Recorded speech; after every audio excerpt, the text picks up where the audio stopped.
एक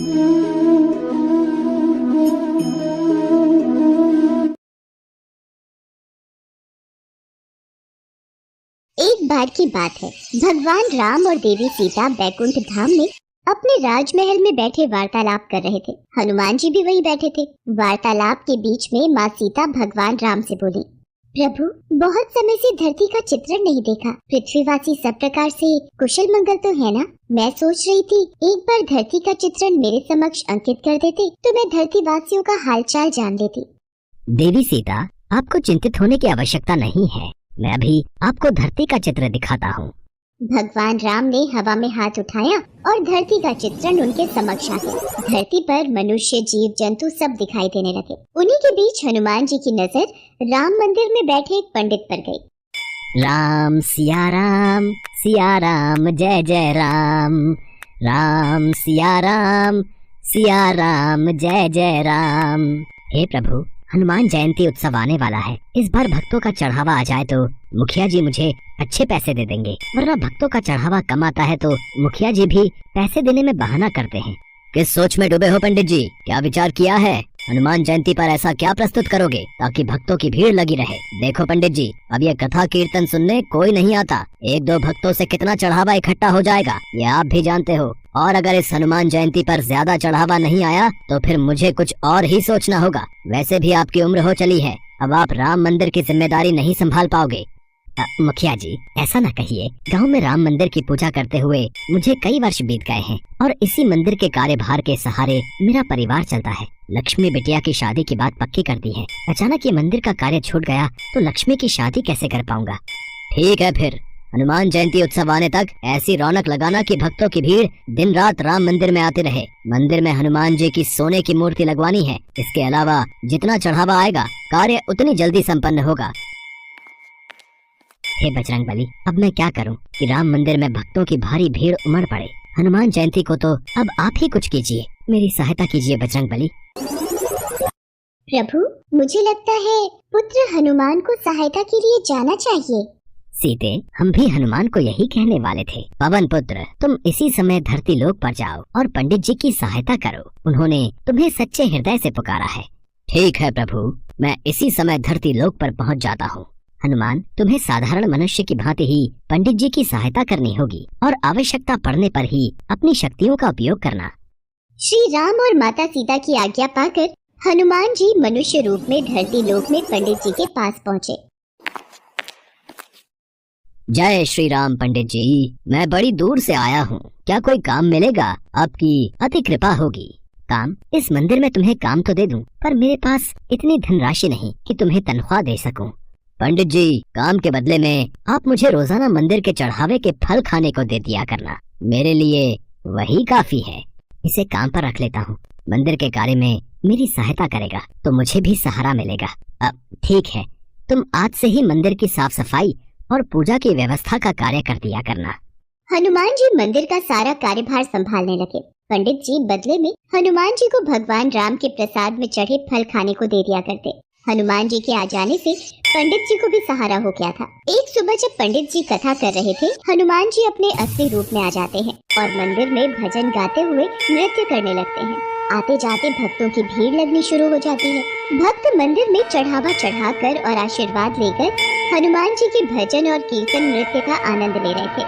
ये सदानंद बजरंगबली की वेशभूषा पहनकर कितनी सुंदर झांकी प्रस्तुत कर रहा है। भक्त भी सदानंद को हनुमान जी के रूप में देखकर खुश हो रहे हैं। अब तो हनुमान जी पंडित जी के साथ मंदिर में अपने असली रूप में भजन कीर्तन करते और भक्त झांकी को देखकर खूब आनंद लेते। धीरे धीरे मंदिर में भक्तों की भीड़ लगने लगी और हनुमान जयंती उत्सव आते तक मंदिर में बहुत मात्रा में चढ़ावा आ गया। अरे वाह पंडित जी, इस बार तो कमाल हो गया। इस बार तो मंदिर में अच्छा चढ़ावा चढ़ा है। अब मंदिर की मूर्ति की स्थापना भी हो जाएगी। मुखिया जी, ये सब कार्य सदानंद के कारण परिपूर्ण हुआ। सदानंद ने हनुमान जी की वेशभूषा पहनकर मंदिर में बहुत ही सुंदर नृत्य और भजनों से भक्तों के बीच रौनक लगाई। फिर तो बहुत अच्छी बात है सदानंद, इस हनुमान जयंती पर महाकीर्तन में ऐसी ही वेशभूषा में कार्यक्रम प्रस्तुत करना।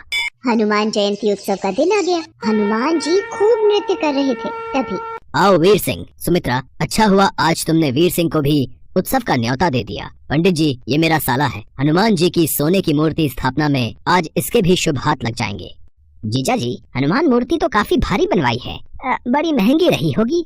साले साहब, ये मूर्ति मंदिर के चढ़ावे में आए पैसों से बनी है। ये मंदिर की अमानत है, काफी पहुँचे हुए सुनार ने बनाई है। आओ स्थापना करते हैं।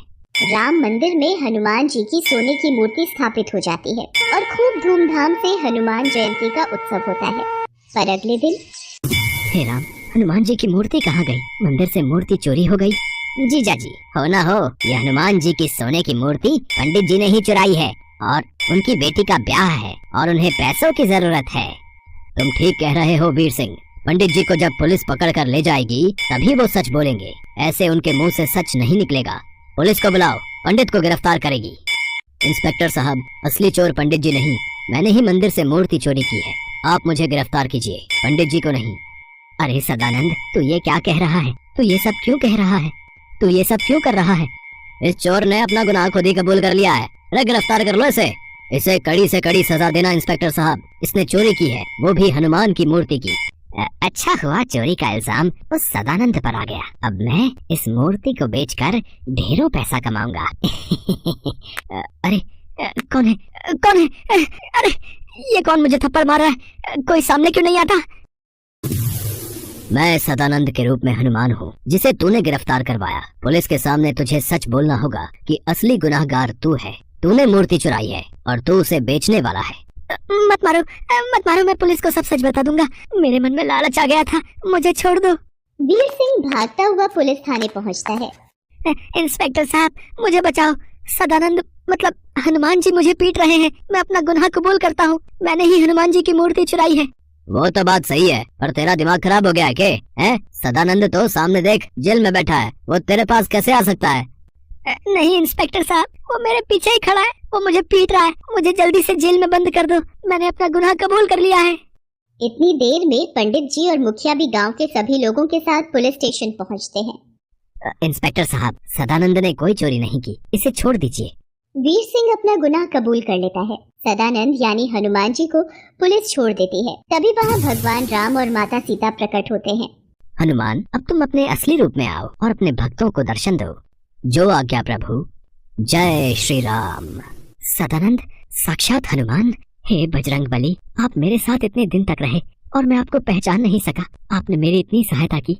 पंडित जी, जहाँ भगवान राम की कथा होती है वहाँ हनुमान जरूर होते हैं। आपने मुझे सच्चे हृदय से याद किया था तो भला मैं कैसे न आता। देखना, अब आपके जीवन के सारे दुख दूर हो जाएंगे।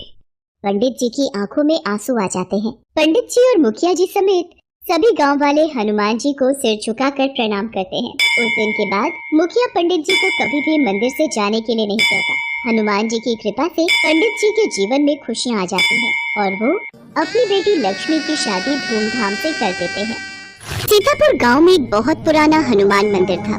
वहाँ के पंडित राम नारायण जी बहुत ही सालों से उस मंदिर की सेवा कर रहे थे। वो हनुमान जी के बहुत बड़े भक्त थे। बोलो बजरंग बली की जय। हम सभी भक्तों पर अपनी कृपा बनाए रखना प्रभु, आपकी सदा ही जय हो। राम राम पंडित जी। राम राम बेटा, ये लो हनुमान जी का प्रसाद। ये लो बेटी, तुम भी लो। राम राम पंडित जी, अब तबीयत कैसी है? सुना था आप बहुत बीमार थे। मौसम है सर्दी का, ये तो चलता ही रहता है। थोड़ी सर्दी खांसी और जुकाम हो गया था बस। ठीक तो मुझे होना ही था। हनुमान जी मुझे याद कर रहे थे, उन्होंने ही जल्दी ठीक कर दिया और मैं मंदिर आ गया। आपकी सारी चिंताओं का समाधान अब हो ही गया समझो। राम राम पंडित जी। राम राम जमींदार साहब। आज सुबह सुबह पंडित जी, अब मैंने सोच लिया है कि आपको भी थोड़ा आराम चाहिए, इसीलिए आपका हाथ बटाने के लिए मैंने शहर से केशव को बुलाया है। मेरे साले जयप्रकाश के घर के पास ही मंदिर में एक पंडित जी हैं, उनका बेटा है केशव। केशव, ये हमारे हनुमान मंदिर के बहुत पुराने पंडित जी हैं, राम नारायण जी। अब तुम्हें इनके साथ ही रहना है। चिंता मत कीजिए जमींदार साहब, अब मैं पूरी तरह से मंदिर को संभाल लूंगा। राम नारायण जी, अब आप हनुमान मंदिर की सारी सेवा मुझे दे दो और आराम से बैठो। हाँ हाँ बेटा, जरूर, मैं तुम्हें मंदिर के सभी कार्य समझा देता हूँ।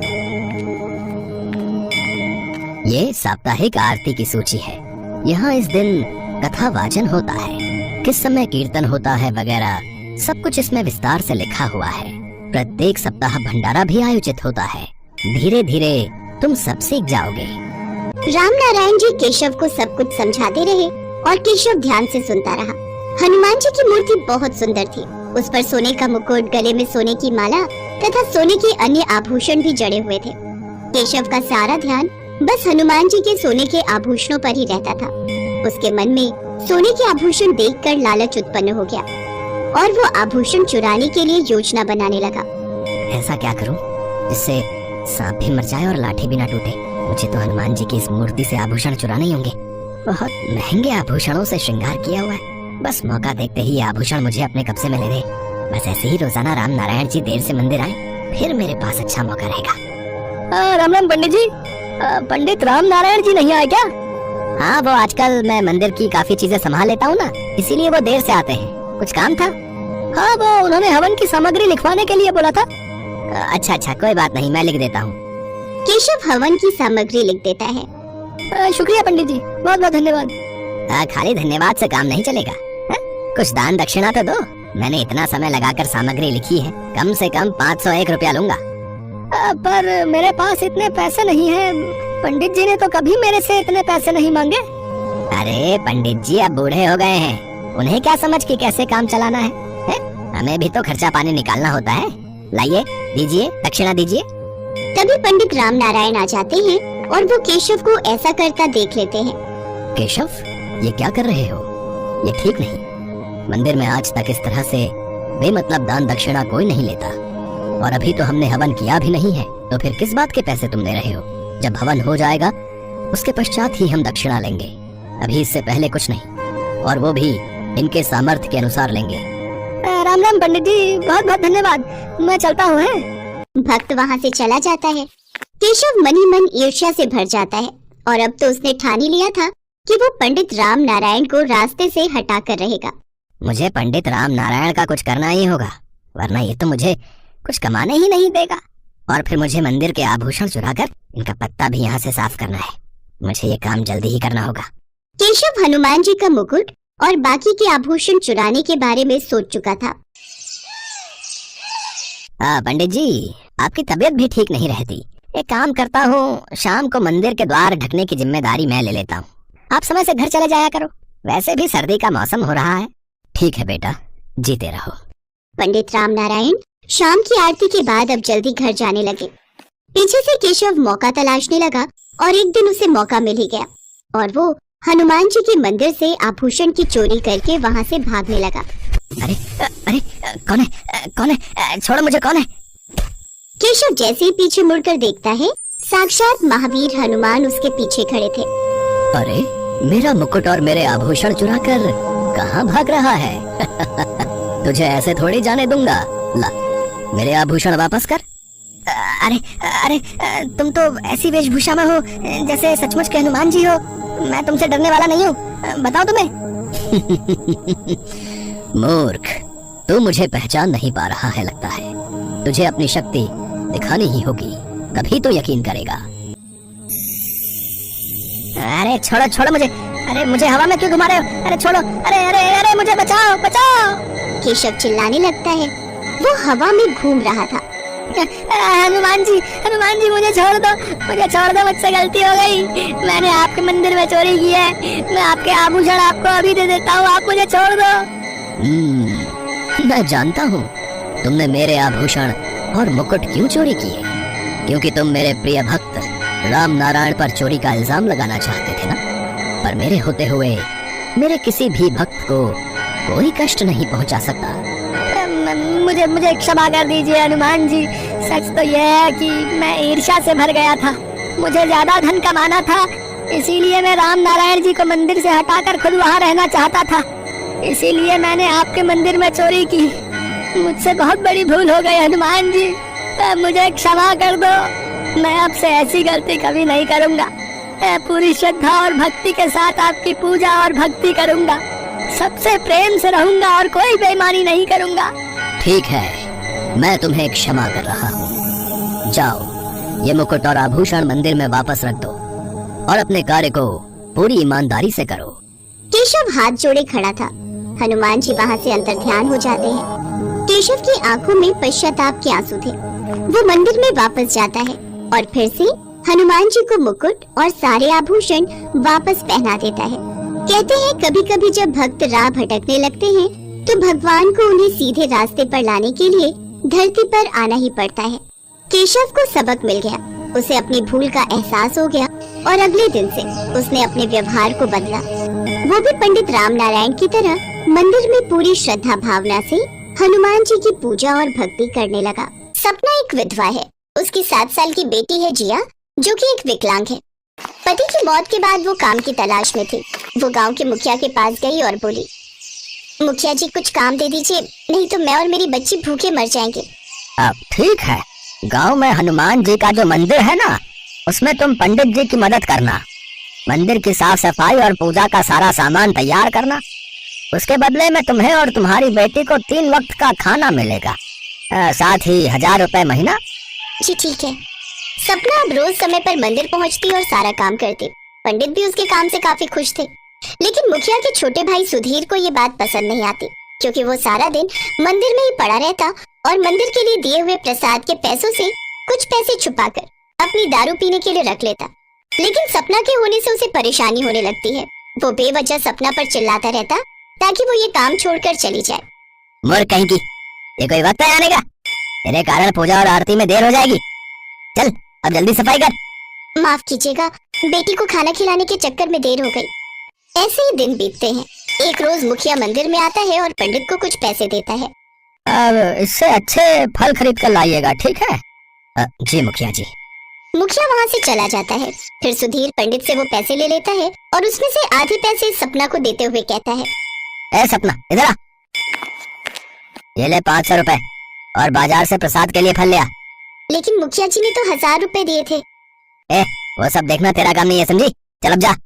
सपना बाजार से फल ले आती है। कुछ देर बाद वो सब हनुमान जी की आरती करते हैं। सपना अपनी मधुर आवाज में आरती गाती है। आरती कीजिए हनुमान लला की, आरती कीजिए हनुमान लला की। उसकी आवाज सुनकर हनुमान जी देवलोक में बैठे सम्मोहित हो जाते हैं। वाह, कितनी मधुर आवाज है इस बहन की। आरती होने के बाद, अरे ये क्या बात हुई मुखिया जी, प्रसाद खत्म हो गया? अरे वो तो आप इस सपना से पूछो, इसी को मैंने सारे पैसे दिए थे भाई सब फल लाने के लिए। ये सुनकर तो मानो सपना के पैरों तले जमीन खिसक जाती है। आप झूठ क्यों बोल रहे हैं? मैं मुखिया का भाई हूँ, भला मैं क्यों झूठ बोलूंगा? ये औरत ही चोर है, इसी ने चोरी की है। सुधीर सपना को एक थप्पड़ मारता है। देवलोक में बैठे हनुमान ये सब देख गुस्से में आ जाते हैं और वो उसी पल धरती लोक पर आ जाते हैं और एक मनुष्य के रूप में आते हैं और मंदिर पहुँचते हैं। ये लीजिए फल। दरअसल इसने तो मुझे पूरे पैसे दिए थे, लेकिन मैंने ही लालच में आकर इसे कम फल दिए थे। लेकिन फिर मुझे एहसास हुआ कि मैंने भगवान के प्रसाद में हेरा फेरी की है, इसलिए मैं ये फल लेकर यहाँ आ गया।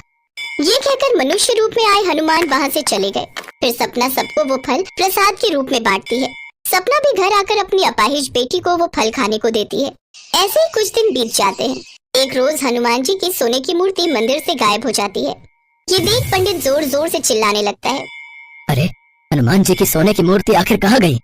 सोने की मूर्ति चोरी हो गई, मूर्ति चोरी हो गई। ये सुनकर सभी वहाँ आ जाते हैं। तभी सुधीर भी वहाँ आ जाता है और झूठ कहता है, अरे सपना ने ही चोरी की है मूर्ति। कल रात को मैंने इसे मंदिर के पास मंडराते हुए देखा था। सुधीर पुलिस को बुला लेता है। पुलिस सपना को गिरफ्तार करने ही वाली होती है कि इतने में वहाँ हनुमान जी अपनी कुछ वानर सेना के साथ मनुष्य रूप में मंदिर पहुँचते हैं। ये चोरी इन्होंने नहीं बल्कि हमने की है, हमें गिरफ्तार कर लीजिए। हमने चोरी कर तो ली, लेकिन हमें हमारी गलती का एहसास हो गया है, इसलिए हम वापस आ गए। ये लो आपकी मूर्ति। पुलिस उन सबको अरेस्ट कर लेती है। उधर सुधीर अपने घर आता है, जहाँ सोने की मूर्ति देख बहुत खुश होता है। इतने में सपना भी उसका पीछा करते हुए वहाँ आ जाती है। मैं जानती थी ये तेरा ही काम होगा। इतना कहते ही सुधीर दरवाजा बंद कर देता है और सपना के साथ जोर जबरदस्ती करने लगता है। ये देख जेल में बैठे हनुमान को क्रोध आ जाता है और वो अपने असली रूप में आकर जेल की सलाखों को अपने दोनों हाथों से तोड़ देते हैं और अपने वानरों समेत सुधीर के घर पहुंच जाते हैं। ये दृश्य देख सभी पुलिस वाले भी हैरान रह जाते हैं और वो भी हाथ जोड़कर उनके पीछे चल देते हैं। वहाँ पहुंचकर सभी वानर सुधीर पर टूट पड़ते हैं और उसे पूछने लगते हैं। अपने सामने हनुमान को देख सुधीर उनसे माफी मांगता है। तू मनुष्य के नाम पर कलंक है। तेरे मन में लोभ और गंदी नियत भरी पड़ी है। तूने एक निर्दोष को परेशान किया है। तेरे पापों का घड़ा भर चुका है। मुझे माफ कर दीजिए प्रभु, मुझसे गलती हो गई। तभी वहाँ पुलिस वाले भी आ जाते हैं। इसे गिरफ्तार कर लीजिए इंस्पेक्टर साहब, यही असली गुनहगार है।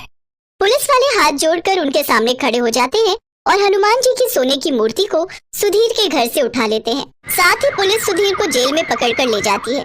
उधर हनुमान जी सपना से कहते हैं, सपना, तुम्हारा मन बहुत साफ है। तुम्हारी सच्ची भक्ति से मैं बहुत खुश हूँ। अब तुम्हारे सारे दुख दूर हो जाएंगे। अब तुम्हें कभी किसी चीज की कमी नहीं होगी। साथ ही तुम्हारी बेटी के सारे कष्ट भी दूर हो जाएंगे। आपके दर्शन पाकर मैं धन्य हो गई प्रभु, मैं धन्य हो गई। उसके बाद से सपना को कभी किसी चीज की कमी नहीं हुई। अब वो दोनों माँ बेटी खुशी खुशी एक साथ रहने लगती हैं।